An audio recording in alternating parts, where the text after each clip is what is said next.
Usually have to dodge traps and fight spiders to see this much old elven stuff. Talk to Isabella if you want to sell any of it. She'll get you a good deal. Spoken like a veteran treasure hunter. Yep, for gold and glory. The lords make runs no one else can. Isabella's undies would catch fire if she saw all this. Bet you deal with a lot of nasty traps during those treasure hunts. Yep. What's the most complicated one you've dealt with? Old elven armory. Had letters on tiles. Probably supposed to spell out the name of a god or something. Probably? I don't read elven.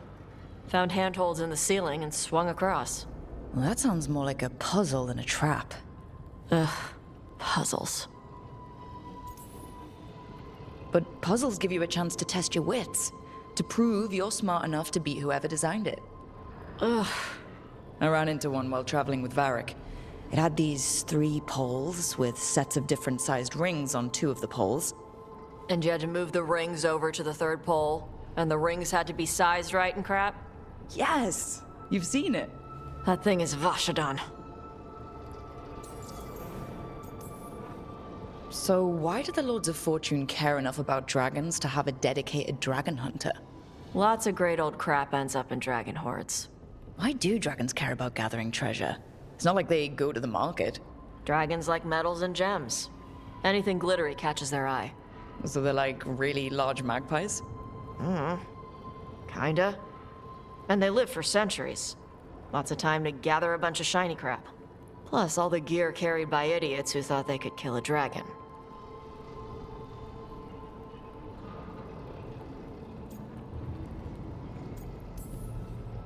Feel free to use the ancient elven artifacts for weight training, but nothing leaves with you, okay? Don't worry about that. The Lords of Fortune aren't thieves. Most of us shadow dragons are wanted for worse than theft. But if some lords are in it for themselves? Nah. Anything we hunt is salvage. Old forgotten ruins and crap. And we make sure we're not screwing over a culture that lost it. That's what my mother does with the Kunari stuff.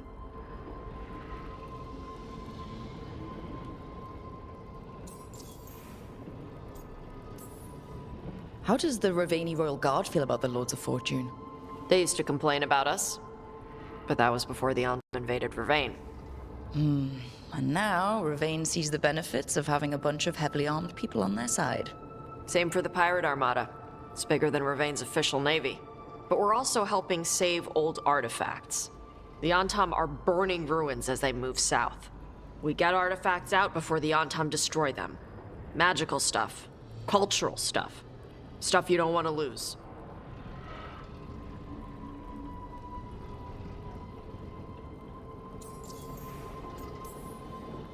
So your mother appraises Kunari artifacts the Lords of Fortune find? Yeah. She tells them how rare something is. How much it might be worth. Also tells them if they found something cultural. Cultural? You know, important. Stuff you don't want going to some rich noble's collection. The lords send that stuff back to the Kunari in Parvalin. They pay the lords a finder's fee. Interesting. The lords do all this out of the goodness of their hearts? We do get paid. Name another job where you get danger pay for killing giant spiders. Right. For gold and glory. The lords are good people. They helped my mother when she came here from Kontar. She got here with nothing but me and the clothes on her back. Only skill she had was Kunari history. The lords gave her work.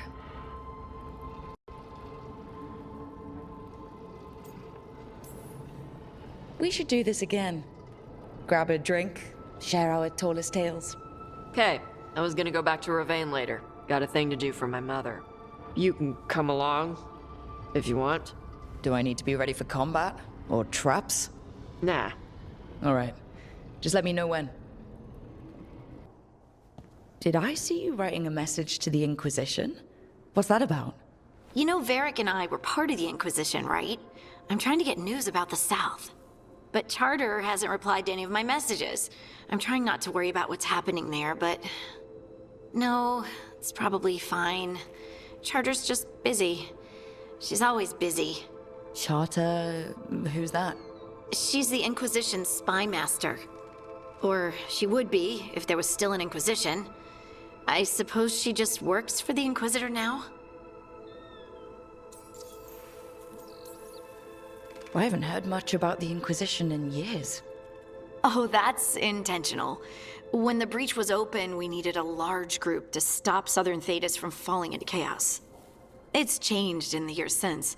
We're a smaller force working underground to keep an eye on things going on in the world.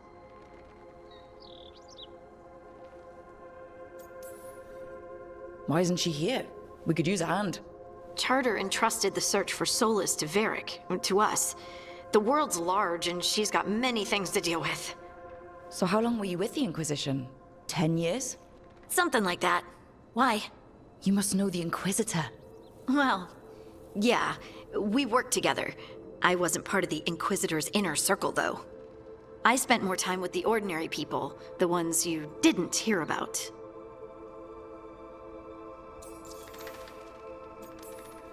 So tell me about these ordinary Inquisition members I haven't heard about. The Inquisition hired hundreds, and most of them weren't Magisters or Ben Hasrith or the left hand of the Divine. There were scouts and stable hands, carpenters and cooks and quartermasters, even 2 dedicated pastry chefs. Most of them volunteered, like me. We wanted to help in whatever small way we could.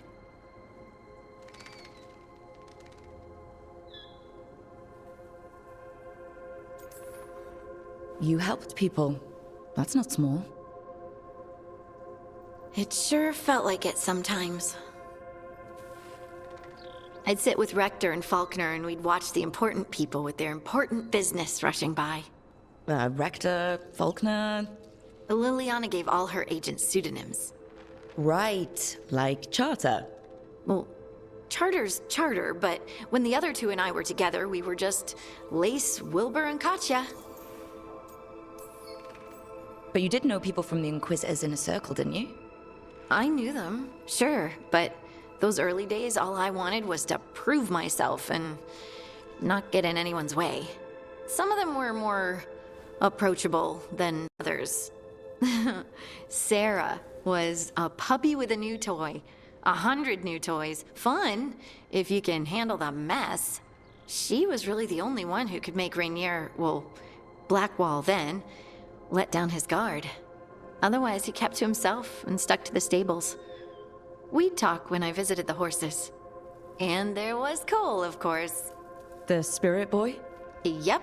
I was just sitting on the walls one day, and he asked if he could join my game. Like a card game? Nah, just good old people watching. Must have seemed like a game to him somehow. We'd pick strangers out of the crowd and try to say something about them. Like, ooh, she heard the joke yesterday and she's still trying not to laugh. Or one of Cole's. His eyes remind her of the ones beneath her bed.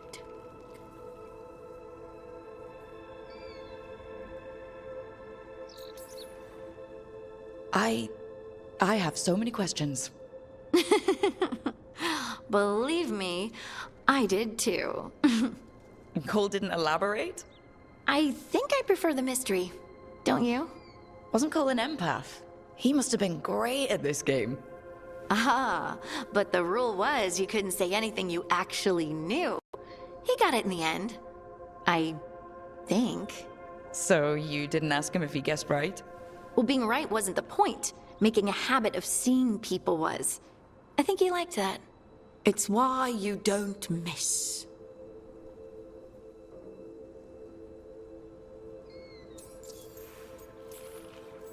And the Inquisitor's advisors? What about them? Of all of them, I'd say Josephine is my favorite. She's lovely. She still sends me a box of handmade sweets from Val Royeaux every year on my name day. Cullen and I got along too, but he was always busy. He'd have bad days from lyrium withdrawal sometimes, and I would share the tea that my ma sent. He's from Ferelden too. Maybe it reminded him of home. What about Leliana? I heard she's intense. I think she likes to cultivate that reputation. She's not nearly as terrifying as she sounds. Oh, I passed her in the Great Hall one day, and she suddenly turned and asked me if I wanted a nug. A nug? Those small pink rodent things? What for? No, she loved them and made a hobby of breeding them as pets. So did you take the nug? No! What am I gonna do with a nug? Do you miss it? The Inquisition, I mean. It's hard to miss an organization. They're only as good as their people, don't you think? But I do miss my friends. We write each other, but it's not the same. And the Inquisition is different from what we've built here. Not better or worse, just different. It's special when you're among people working toward the same goal. Not everyone. There was Solus. Do you really think of him back then? Lonely. He always seemed lonely. It's hard not to be when you hold yourself above everyone else.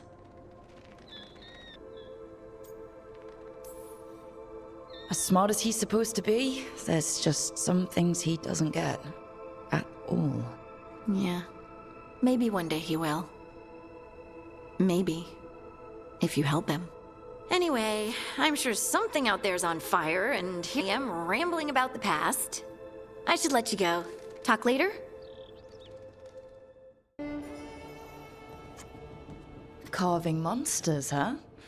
Didn't figure you for an artist. This? It's by necessity. If you know your enemy, their weak spots, maybe you live another day. You've got a flair for the dramatic. Nothing scarier than the real thing. What will you do with it? Standard bestiaries are always some mage drawing things they've never seen, taking the piss out of it. They don't understand how when the hunt ends and you come nose to nose with an ogre, someone's going to die. So I'm making the real Monster Hunter manual. Who you doing it for? Balmor, that imbecile in Teventer, lecturing on things he doesn't know about. And Ludric over in Ravane thinks taking a rock wraith down with a lucky shot makes him a champion. What do you care? Jealous? Of course not. I just think the experts should have some actual expertise. Tosh could learn a thing or two. Ooh, ouch. I get it, she knows dragons. But what about fighting a Sylvan or a Dartmonger? Don't tell me I'm using the wrong blade.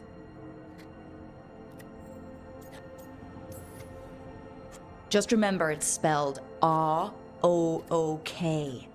The heroine who took down the gods. That chapter's going to be mine. Where's the Gloom Howler? Can't carve it till I know what it is. You want a piece of the Howler, boy? Is he ready? Was I ready the first time I fought a Hurlock? Well, you're still alive. I got my ass handed to me. Broke 4 ribs and cracked my jaw. Then I got back up and drove a blade through its skull. In this line of work, Asan and I are only as strong as the quarry we hunt. Makes sense. He'll learn to fight by fighting. I don't know another way. Out there in the world, you sink or swim. Can a half lion, half eagle swim? Don't know. Asan? Which half was that? Search me. Both halves share the same stomach. Right. I'll see you around.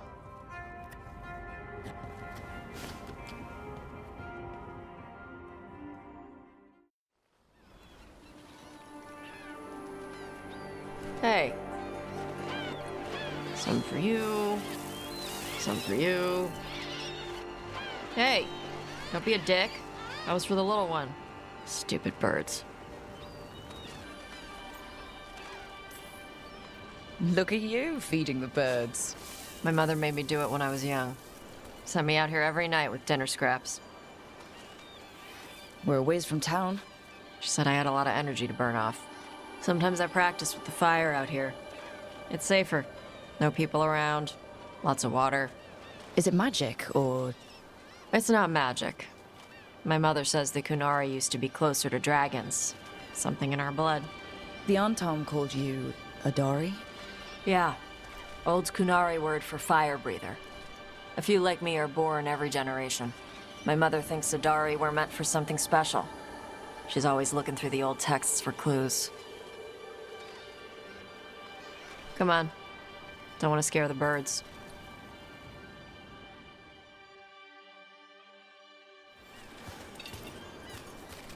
My mother left the Qun not far from here.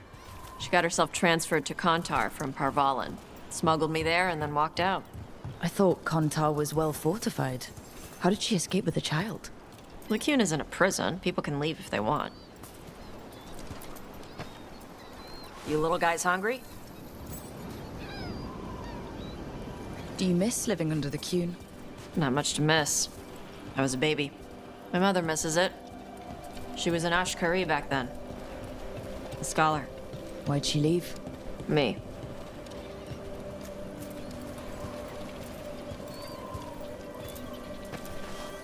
There's enough for all of you. Shathan was worried about what the Qunari would do with a fire breather like me. What would they do? She said they'd have me put in the Antam, use me as a berserker.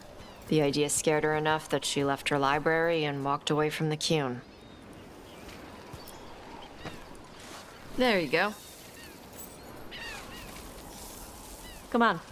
Over here's where I practice. Why not on the beach? Don't want to scare the birds. We just fed them.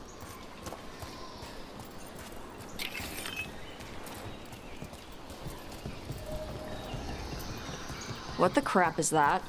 The Antam must be marking their territory. Not on my beach. Vashvatari! Come on. These banners need to burn. Got it.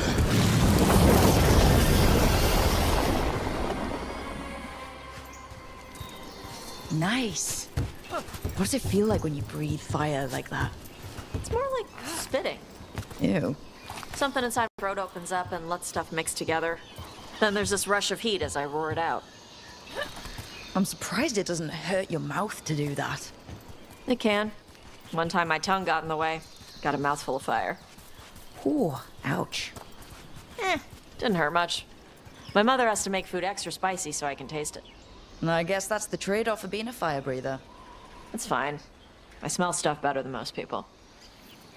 An Antam supply cache. Too bad it's locked up. Not for long. Watch. Okay.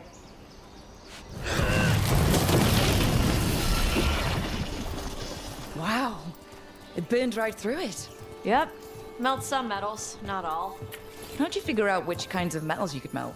My mother said I went through a lot of spoons as a baby.